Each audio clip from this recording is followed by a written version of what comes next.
आखिर कौन है भगवान जगन्नाथ? आखिर क्यों भगवान जगन्नाथ की मूर्ति आधी अधूरी है? क्यों होती है भगवान जगन्नाथ की रथ यात्रा में इतनी भीड़? आखिर क्यों भगवान जगन्नाथ 15 दिनों के लिए बीमार पड़ जाते हैं? आखिर क्या है ब्रह्म पदार्थ का रहस्य? आखिर क्यों नहीं पड़ती पुरी मंदिर के गुंबद की परछाई? और क्या है पुरी मंदिर की रसोई का रहस्य? आखिर क्या है मंदिर की तीसरी सीढ़ी पर पैर न रखने का रहस्य? और क्या है जगन्नाथपुरी मंदिर के ऊपर से कोई भी वायुयान नहीं उड़ाया जाता? आखिर क्यों मंदिर के आसपास कोई भी पक्षी नहीं भटकता? बेड़ी हनुमान मंदिर का जगन्नाथपुरी से क्या है संबंध? आखिर क्यों हनुमान जी को बेड़ियों से बांधा गया है? इस वीडियो में हम कराएंगे आपकी सच से मुलाकात। साथियों, भारत की भूमि रहस्यों और अद्भुत कहानियों से भरी हुई है। आज हम आपको लेकर चलेंगे एक ऐसी जगह जहां आस्था का महासागर उमड़ता है।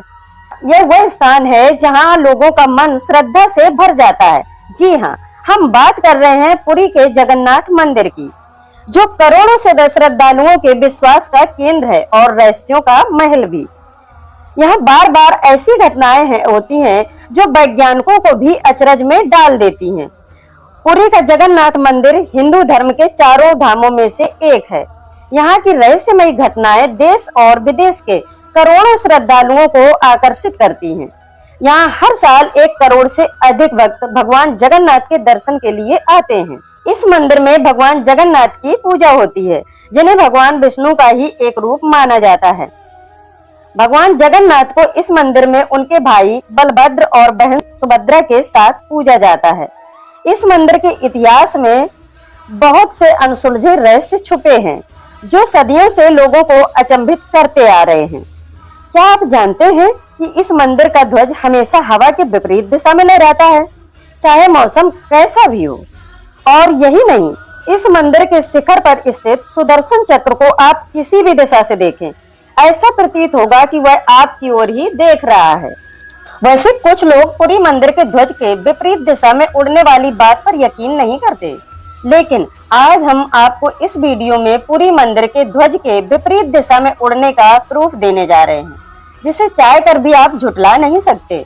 अब सवाल ये उठता है कि आखिर कौन सी दिव्य शक्ति मौजूद है इस मंदिर के अंदर, जो ऐसी चमत्कारी घटनाओं को अंजाम देती है। आइए आज हम आपको इस मंदिर की रहस्यमयी यात्रा पर लेकर चलते हैं। इस मंदिर में होने वाली उन सभी चमत्कारी घटनाओं को पहलुओं की बारीकी से जांच करते हैं। साथियों, पूरी घटनाओं को जानने के लिए वीडियो को बिना स्किप करे पूरा देखें, क्योंकि आपको जगन्नाथ मंदिर से जुड़े हुए कुछ ऐसे रहस्यों के बारे में जानने को मिलने वाला है, जिसके बारे में शायद ही आपने पहले कभी सुना था या देखा होगा। चलिए दोस्तों, अब हम बात करते हैं जगन्नाथपुरी मंदिर के निर्माण से जुड़ी पौराणिक कथा की। भगवान जगन्नाथ की कथा की शुरुआत तब होती है जब कलयुग के शुरुआत के कुछ समय पहले भगवान श्री कृष्ण के जंगल में विश्राम करते हुए सावर कबीले के जरा नामक आदिवासी द्वारा हिरण समझकर तीर चलाया जाता है, और जरा का तीर सीधे भगवान श्री कृष्ण के पैर में लग जाता है, जिससे श्री कृष्ण की मृत्यु हो जाती है। श्री कृष्ण की मृत्यु से पहले जरा उनसे अपने अपराध की माफी मांगता है। तब भगवान श्री कृष्ण उन्हें बताते हैं कि मैंने त्रेता युग में राम के रूप में अवतार लेकर बाली को छुप कर तीर मारा था। तुम पूर्व जन्म में वानर राज बाली थे, इसलिए मैंने अपने लिए वैसी ही मृत्यु चुनी जैसी बाली को दी थी। कृष्ण की मृत्यु के बाद पांडव उनके शव का अग्नि से अंतिम संस्कार कर देते हैं, लेकिन श्री कृष्ण का शरीर तो जल जाता है पर उनका हृदय नहीं जलता। तो पांडव उस हृदय को एक लकड़ी में बांधकर नदी में बहा देते हैं, लेकिन सब्र कबीले का जरा नामक आदिवासी उस लकड़ी से हृदय को निकाल लेता है, जिसमें से नीले रंग की तेज रोशनी निकल रही थी। वह उसे एक गुफा में रख लेता है और उसकी पूजा करने लगता है। कुछ समय बाद सब्र कबीले के आदिवासी समुदाय द्वारा इसे नील माधव के नाम से पूजा जाने लगा। इस कबीले के मुखिया का नाम विश्वासु था, जो भगवान नील माधव की नीलांचल पर्वत की एक गुफा में पूजा किया करते थे। उस समय एक चक्रवर्ती राजा हुए जिनका नाम इंद्रद्युम्न था। वे भगवान विष्णु के बहुत बड़े भक्त थे। एक दिन राजा इंद्रद्युम्न सपने में वही पर्वत की गुफा के अंदर एक नीले रंग के दिव्य प्रकाश के रूप में भगवान के रूप को देखते हैं। तब राजा सुबह उठकर कुछ विद्वान और ज्योतिषियों व चित्रकारों को बुलाते हैं ताकि सपने में देखे गए दृश्यों का चित्र बनवा सकें। तब वह सपने में देखे गए दृश्यों को बताते हैं और चित्र बनकर तैयार हो जाता है।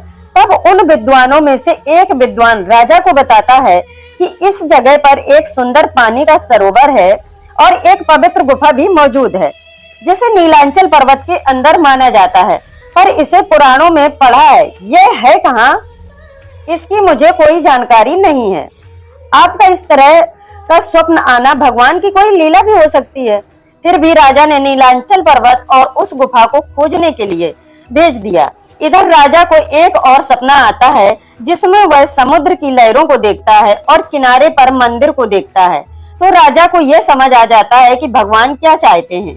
राजा अगले दिन से ही समुद्र के किनारे मंदिर का निर्माण प्रारंभ करवा देते हैं, लेकिन समुद्र की लहरों के वजह से मंदिर का ढांचा बार बार ध्वस्त हो रहा था। फिर राजा ने हनुमान जी की स्तुति की और मंदिर निर्माण में उनकी सहायता मांगी और हनुमान जी मान गए। वह वहां पर सूक्ष्म रूप में समुद्र की तरफ मुंह करके बैठ गए। फिर मंदिर का निर्माण कर लिया गया। राजा को भगवान के अंश को मंदिर के गर्भगृह में स्थापित करने की चिंता सता रही थी, क्योंकि उनके द्वारा भेजे गए सैनिक खाली हाथ लौट आए थे। पर उन सैनिकों में से एक सैनिक ब्राह्मण विद्यापति थोड़ा आध्यात्मिक किस्म का व्यक्ति था। उसने नीलांचल पर्वत को खोज लिया। ब्राह्मण विद्यापति इस बात को भी अच्छे से जानता था कि सब्र कबीले का मुखिया विश्वासु नीलमाधव का बहुत बड़ा उपासक है और भगवान के अंश को किस गुफा में रखा है यह इसके बारे में वह कभी नहीं बताएगा। फिर विद्यापति ने विश्वासु की बेटी को प्रेम जाल में बांधकर उसके साथ विवाह कर लिया। फिर उसने नीलमाधव के दर्शन करवाने को कहा, पर विश्वासु नहीं माना। विश्वासु की बेटी उसकी इकलौती संतान थी, इसलिए उसकी बेटी ने कहा कि पिताजी, आपके बाद हमें ही नीलमाधव की पूजा करनी है, इसलिए उनका पता बता दीजिए। फिर विश्वासु मान गए और विद्यापति की आंखों में पट्टी बांधकर उसे उस गुफा में ले गए जहां पर नीलमाधव का अंश रखा था। विद्यापति बड़ा ही चतुर था। आंखों में पट्टी बांधी होने के कारण रास्ते का पता लगाने के लिए उसने अपने पास सरसों के बीज रख लिए और उन्हें रास्ते में डालता गया। जब बारिश का मौसम आया तो सरसों के बीज अंकुरित होकर उग आए। फिर वह राजा इंद्रद्युम्न के साथ आया और भगवान नीलमाधव के अंश को ले गया। जब यह बात विश्वासु को पता चली तो वह बहुत दुखी हुए। इधर राजा ने भगवान के उस अंश को मंदिर में स्थापित कर दिया, लेकिन भगवान के अंश से निकलने वाली रोशनी इतनी तेज थी कि कोई भी उसके दर्शन नहीं कर पा रहा था। राजा बेचैन हो गए तो भगवान ने फिर उन्हें सपने में बताया कि समुद्र में द्वारिका से आया एक लकड़ी का लट्ठा पड़ा है, उसे उठाकर मूर्ति बनवाओ और उसमें वह अंश रखो। लेकिन तुम उस अंश को चुपचाप उठा लाए हो तो पहले भक्त विश्वासु से माफी मांगो, क्योंकि उस लकड़ी को वही उठाकर ला सकता है। इस तरह विश्वासु लकड़ी को ले आया। भगवान विश्वकर्मा ने 21 दिन का समय लिया मूर्ति बनाने का और सख्त मना किया 21 दिन के अंदर दरवाजा खोलने के लिए। समय पूर्ण होने से पहले दरवाजा खोल देने के कारण मूर्तियां अधूरी रह गईं और विश्वकर्मा जी आधी अधूरी मूर्ति के अंदर भगवान के उस अंश को रखकर अदृश्य हो गए। भगवान जगन्नाथ, बलभद्र और सुभद्रा की अधूरी मूर्तियों को भगवान की इच्छा समझकर राजा ने स्थापित करवा दिया और आज भी उन्हीं की पूजा होती है। पुरी मंदिर से जुड़े हुए कुछ रहस्य। मंदिर के शिखर पर लगा नील चक्र, कहा जाता है आप चाहे जिस दिशा से देखें यह आपको ही देखता हुआ प्रतीत होगा। पौराणिक मान्यता, यह भगवान विष्णु का सुदर्शन चक्र है जो हर वक्त पर समान दृष्टि रखता है, जबकि वैज्ञानिक दृष्टिकोण कहता है कि 7 टन भारी धातु गोल संरचना और ऊंचाई भ्रम पैदा करती है। उल्टी दिशा में लहराता हुआ झंडा, जहां पूरी दुनिया में हवा झंडे को अपनी दिशा में उड़ाती है, वहीं यहाँ झंडा हवा के विपरीत दिशा में उड़ता है। इसकी पौराणिक मान्यता है कि प्रकृति भी भगवान के अधीन है। वहीं विज्ञान कहता है कि समुद्र और मंदिर की ऊंचाई के कारण हवा का दबाव और बहाव बदल जाता है, लेकिन अभी तक कोई ठोस सबूत विज्ञान ने नहीं निकाल पाया है। समुद्र की आवाज का रहस्य। मंदिर के बाहर समुद्र की आवाज बहुत तेज होती है, लेकिन जैसे ही आप अंदर प्रवेश करते हैं एकदम शांति हो जाती है। पौराणिक मान्यता है भक्तों का मन न भटके, वे ध्यान में लीन हो जाएं, इसलिए भगवान समुद्र की आवाज को अंदर नहीं आने देते। और विज्ञान कहता है दीवारें साउंड बैरियर का काम करती हैं। महाप्रसाद का चमत्कार, श्रद्धालु चाहे 1 लाख आ जाए या 5 लाख, फिर भी प्रसाद कभी न घटता है न ही बढ़ता है। जैसे ही दरवाजा बंद करने का समय आता है, भोजन अपने आप समाप्त हो जाता है। इससे भी बड़ी बात यह है कि एक के ऊपर एक करके मिट्टी के 7 बर्तनों में चूल्हे पर भोजन पकाया जाता है और सबसे ऊपर वाले बर्तन का प्रसाद सबसे पहले पकता है और उसके बाद नीचे का। इस तरह सबसे नीचे वाले बर्तन का भोजन सबसे बाद में पकता है। इसलिए कहा जाता है भगवान स्वयं भोजन तैयार करवाते हैं और माँ लक्ष्मी जी की असीम कृपा है।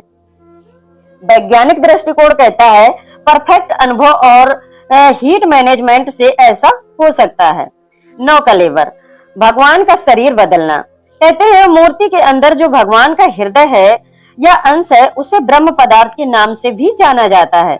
जब 12 से 19 साल में मूर्ति बदली जाती है, लेकिन वह ब्रह्म पदार्थ नहीं बदला जाता है, वह हर बार मूर्ति में रखा जाता है। और जब यह प्रक्रिया की जाती है तो पूरी की लाइट काट दी जाती है, मंदिर में पूरा अंधेरा कर दिया जाता है और पुजारी के हाथों में मोटे दस्ताने पहनाकर आंखों में पट्टी बांध दी जाती है, तब ब्रह्म पदार्थ को बदला जाता है। कहते हैं फिर भी जीवित हृदय की धड़कन महसूस कर लेते हैं। कहा जाता है कि अगर किसी ने उस भगवान के अंश को देख लिया तो शायद वह जीवित ना बचेगा। पौराणिक कथाएं कहती हैं कि आत्मा अमर है, शरीर नश्वर है, इसलिए भगवान शरीर बदलते हैं। विज्ञान का मानना है कि मूर्ति लकड़ी की है, इसलिए मूर्तियों को 12 से 19 साल में बदल दिया जाता है। Natural life cycle. मंदिर की छाया, कहा जाता है इस मंदिर की छाया धरती पर नहीं पड़ती। वैज्ञानिक विचार है कि छाया पड़ती है पर एंगल और रोशनी की वजह से स्पष्ट दिखाई नहीं देती। क्या सच में भगवान जगन्नाथ बीमार पड़ते हैं? धार्मिक मान्यता, स्नान यात्रा के बाद ज्वर। ज्येष्ठ पूर्णिमा को भगवान जगन्नाथ, बलभद्र और सुभद्रा को 108 कलशों के जल से स्नान कराया जाता है। मान्यता है कि इसके बाद भगवान को बुखार आ जाता है। स्कंद पुराण के अनुसार भगवान स्वयं भक्तों जैसी लीला करते हैं ताकि वो अपने भक्तों के दुख दर्द को समझ सकें। स्नान के बाद भगवान 15 दिन तक दर्शन नहीं देते, इसे अनवसरा काल कहते हैं। भगवान को राजवैद्य द्वारा औषधि दी जाती है। यह दर्शाता है कि ईश्वर भी सामान्य लोगों जैसा व्यवहार करते हैं। और तार्किक कारण यह है कि भगवान की मूर्तियां नीम की लकड़ी से बनी होती हैं, इसलिए गर्मी, पानी, नमी लकड़ी पर असर डाल सकती है। अतः स्नान के बाद मूर्तियों को सूखने, संरक्षण, मरम्मत मतलब औषधि लेप आदि के लिए एकांत में रखा जाता है और इसे बीमारी का रूपक कहा जाता है। मंदिर के ऊपर से जहाज क्यों नहीं उड़ते? आस्था की मान्यता, कहा जाता है मंदिर के ऊपर सुदर्शन चक्र की दिव्य ऊर्जा है और कोई भी वस्तु या जीव का भगवान के ऊपर से गुजरना अशुभ माना जाता है, इसलिए देवभूमि के ऊपर से उड़ान वर्जित है। जबकि वैज्ञानिक तर्क यह है कि मंदिर के ऊपर नो फ्लाई जोन घोषित क्षेत्र है। भारी भीड़, सुरक्षा और धार्मिक संवेदनशीलता के कारण भारत में कई धार्मिक और सैन्य स्थलों पर ऐसा नियम लागू है। अगला रहस्य, मंदिर के पास पक्षी क्यों नहीं उड़ते? आस्था, मान्यता है कि मंदिर क्षेत्र में गरुड़ देव स्वयं पहरा देते हैं, इसीलिए कोई अन्य पक्षी वहां नहीं आता। और वैज्ञानिक कारण यह है कि मंदिर की ऊंचाई और पत्थरों की बनावट, समुद्री हवाओं की तीव्र प्रवाह, आसपास भोजन के स्रोत कम और ध्वनि और कंपन पक्षियों को असहज करते हैं, इसलिए पक्षी वहां पर नहीं रुकते। अगला रहस्य, मंदिर की तीसरी सीढ़ी पर पैर क्यों नहीं रखा जाता? आस्था है कि मंदिर की तीसरी सीढ़ी पर पैर रखने से मनुष्य नरक जाता है, इसलिए उस पर पैर नहीं रखते। और कुछ लोगों का मानना है कि तीसरी सीढ़ी में माँ लक्ष्मी विराजमान है, उनका अपमान ना हो इस कारण से पैर नहीं रखते। विज्ञान कहता है यह नियम भावनात्मक और सांस्कृतिक है, यह श्रद्धा और अनुशासन की परंपरा है। और हनुमान जी को बेड़ियों से क्यों बांधा गया है? पौराणिक मान्यता है कि हनुमान जी को पुरी में रोककर रखने के लिए उन्हें बेड़ियों से बांधा गया था ताकि वे वहीं रुककर मंदिर की रक्षा करें। ये कोई ताकत का बंधन नहीं है, बल्कि भक्तों की भक्ति भाव का बंधन है। सांस्कृतिक अर्थ, बेड़ियां अहंकार नियंत्रण का प्रतीक हैं। शक्ति को अनुशासन में रखने का संदेश है। ये कोई शारीरिक बंधन नहीं, बल्कि सेवा और मर्यादा का संकेत है। अंतिम संदेश है कि जगन्नाथपुरी मंदिर पर आस्था सवाल नहीं करती और विज्ञान अपमान नहीं करता। दोनों मिलकर समझने का रास्ता बनाते हैं। अगर आपको ऐसे रहस्यमयी और ज्ञानवर्धक वीडियो पसंद आते हैं तो वीडियो को लाइक करें, चैनल को सब्सक्राइब करें और कमेंट में अपनी राय जरूर लिखें। धन्यवाद। जय जगन्नाथ।